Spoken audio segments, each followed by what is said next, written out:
Hello hi नमस्ते, मेरा नाम यश है और आप मुझे स्पीकर से सुन रहे हैं। आज फिर से एक नई कहानी को लेकर आपके सामने हाजिर हैं। चलिए कहानी शुरू करते हैं। एक आदमी ने एक बहुत ही खूबसूरत लड़की से शादी की। शादी के बाद दोनों की ज़िंदगी बहुत प्यार से गुजर रही थी।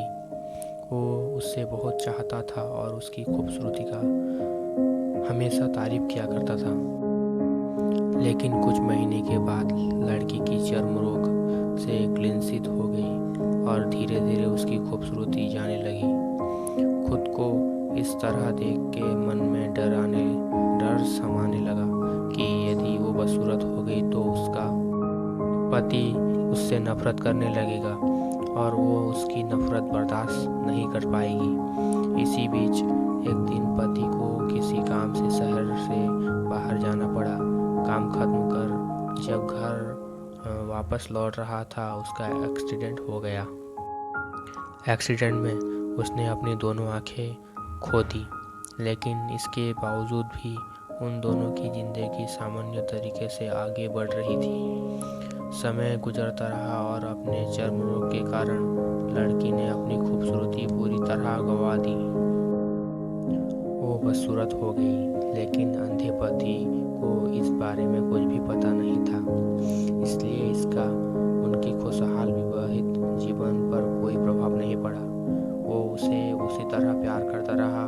एक दिन उस लड़की की मौत हो गई। पति अब अकेला हो गया था। वो बहुत दुखी था। वो उस शहर को छोड़कर जाना चाहता था।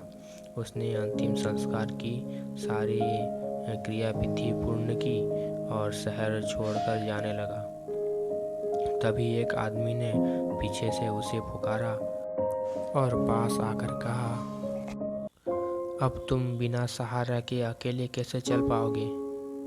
इतने साल तो तुम्हारी पत्नी तुम्हारी मदद किया करती थी।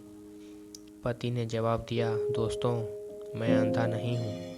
मैं बस अंधा होने का नाटक कर रहा था, क्योंकि यदि मेरी पत्नी को पता चल जाता कि मैं उसकी बदसूरती देख सकता हूँ तो ये उसके रंग से ज़्यादा दर्द होता। इसलिए मैंने इतनी साल अंधे होने का दिखावा किया। वो बहुत अच्छी पत्नी थी, मैं बस उसे खुश